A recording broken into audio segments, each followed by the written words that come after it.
Imagine uma história que representasse todo um conjunto de gerações. Imagine ainda se essa história ultrapassasse a fronteira do tempo e 30 anos depois de ter sido publicada, continuasse sendo considerada como uma das melhores de todos os tempos. Tudo isso e muito mais é o que veremos agora no quadro Resenha HQ. A data é 1985. A DC Comics estava completando meio século quando passava por um momento de crise financeira. Por isso, precisava tomar uma iniciativa editorial para revitalizar o mercado de quadrinhos. Até o ano de 1985, o universo de personagens da DC Comics era dividido em várias dimensões paralelas, o que causava muita confusão no entendimento de alguns fãs.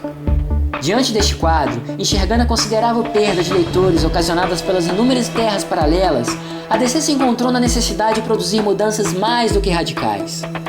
A ideia era de reiniciar toda a linha cronológica da editora, organizando de uma vez por todas todos os universos paralelos que haviam sido criados e que àquela altura do campeonato faziam muita confusão na cabeça dos leitores. Foi aí que a cúpula da editora convocou dois gênios da nona arte, Marv Wolfman e Jorge Pérez, que contribuíram para uma revolução. Foi daí que toda a cúpula da editora se reuniu para planejar o grande boom que viria. De acordo com os grandes estudiosos de quadrinhos, o plano editorial inicialmente delineado elaborou uma listagem que claramente definia quais eram os personagens que continuariam a fazer parte do universo DC e aqueles que seriam eliminados. E foi numa dessas reuniões editoriais que ficou estabelecido que dois dos personagens mais carismáticos teriam um fim. O Flash Barry Allen e a Supergirl morreriam como mártires tentando salvar o multiverso. Era uma tragédia anunciada, uma iniciativa de puro risco que poderia alavancar o interesse pelo consumo dos quadrinhos ou afundar de vez a DC Comics. O inédito e ao mesmo tempo tão arriscado projeto atendia a uma perspectiva 8 ou 80. Ou o público iria odiá-lo ou iria amá-lo.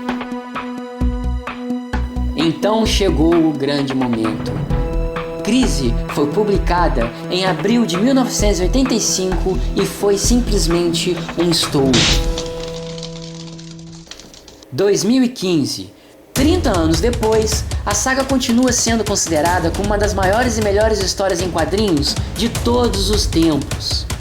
Não é exagero se falarmos que esta é a obra mais relevante e mais importante no mundo dos quadrinhos. Ao se organizar em apenas um único universo, a DC preparou o terreno para uma profunda reformulação em toda a sua linha de personagens, iniciada em 1986 e culminando no advento da era moderna dos quadrinhos. Assim, ela criou uma espécie de catálogo de cada um dos seus personagens de todas as eras, explicando suas tramas e seus destinos a partir dos seus eventos. E aqui cabe um importante parênteses. Para explicar o problema que foi abordado em Crise, é necessário entender o multiverso, que é a ideia de vários universos paralelos que apresentam versões diferenciadas de cada super-herói. É preciso saber que o universo ficcional da DC não tinha se limitado a apenas uma dimensão, quando da sua criação no Big Bang. As energias desprendidas pela grande explosão haviam criado centenas, ou mesmo infinitas, dimensões que eram semelhantes em muitos aspectos, mas sempre com alguma diferença que a tornava única.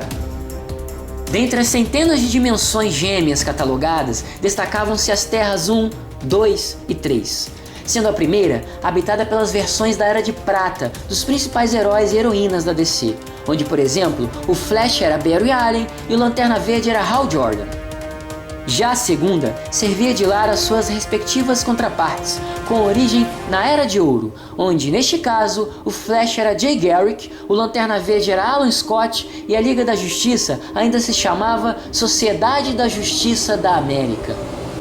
Despojada de heróis, a Terceira Terra era uma espécie de reflexo invertido da primeira. Nela, habitavam as versões malignas de Super-Homem e companhia, reunidas no Sindicato do Crime da América. Além destas, existiam ainda as terras que agregavam personagens adquiridos de outras editoras, tais como a Terra 4, criada com o propósito de albergar as personagens adquiridas da Charlton Comics. A Terra S, referente à família Marvel e demais personagens outrora propriedade da Fawcett Comics. A Terra X, onde os combatentes da liberdade combatiam a Alemanha nazista, vencedora da Segunda Guerra Mundial nessa realidade alternativa. E a Terra Prime, tida como o nosso mundo, a terra da realidade verdadeira, em que os heróis eram apenas personagens fictícios. E esta foi a maior função de Crisis, a de organizar o universo. Para isso, criou um personagem chamado Monitor. A DC sempre inspirou a ideia de vários deuses que permeiam os universos do mundo dos quadrinhos. Monitor seria um desses deuses, e uma espécie que ficaria responsável pela organização de todo o universo da DC Comics. Como se ele fosse nós mesmos, colecionadores, desejando catalogar e organizar cada uma das histórias e seus acontecimentos ao longo desses 80 anos de existência. Ocorre que, assim como toda matéria possui a sua antimatéria, todo herói tem a sua contraparte, e foi daí que surgiu o Anti-Monitor. Enquanto o Monitor tinha essa responsabilidade de organizar, o Anti-Monitor tinha a ambição de destruir tudo. Com a aparição do Anti-Monitor, todos os universos de todas as terras passaram a ser ameaçados de desaparecerem. Foi daí então que todos os super-heróis de todos os mundos, incluindo os Supermans, os Batmans, os Flashes, as Supergirls de todas as terras, foram convocados para uma reunião com o intuito de salvar o multiverso. Ao ser tão bem sucedida no seu objetivo de produzir um interesse renovado no universo DC, Crisis nas Infinitas Terras teve o mérito de angariar um número considerado de novos leitores, conflitando dessa forma com a posição dominante detida pela Marvel no mercado até então. Com isso, após os eventos de Crise, todos os personagens da Editora das Lendas tiveram suas origens revisadas, como por exemplo Superman em Um Homem de Aço, de John Byrne, Mulher Maravilha em A Saga de Ares, de George Pérez, e Batman em Ano 1, de Frank Miller. Outro dos seus méritos consistiu em desbravar inéditos caminhos para a revitalização da Editora das Lendas, por intermédio de outras sagas igualmente arrojadas, tais como Watchmen, de Alan Moore, e O Cavaleiro das Trevas, de Frank Miller. Além disso, ela popularizou o conceito de crossover em larga escala, inaugurando a tendência de, a cada ano, as duas arquirrivais, Marvel e DC, lançarem uma maxi-série, cujos eventos relacionavam-se entre si. Crise nas Infinitas Terras dividiu a história da DC em pré-crise e pós-crise, com o primeiro período a ser ignorado em favor do segundo. Leitores mais antigos, como eu, afirmam que as alterações por ela introduzidas não foram implementadas de forma consistente, por exigir que diversos personagens passassem a ter as suas origens construídas com muita incoerência, em detrimento da revitalização de outros personagens. Um bom exemplo disso é a história da Poderosa. Na cronologia pré-crise, ela era prima do Super-Homem.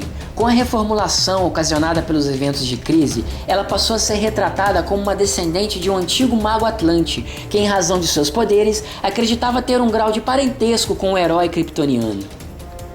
Mas, a partir de Crise, a Supergirl, kryptoniana, prima de Superman, estava definitivamente morta.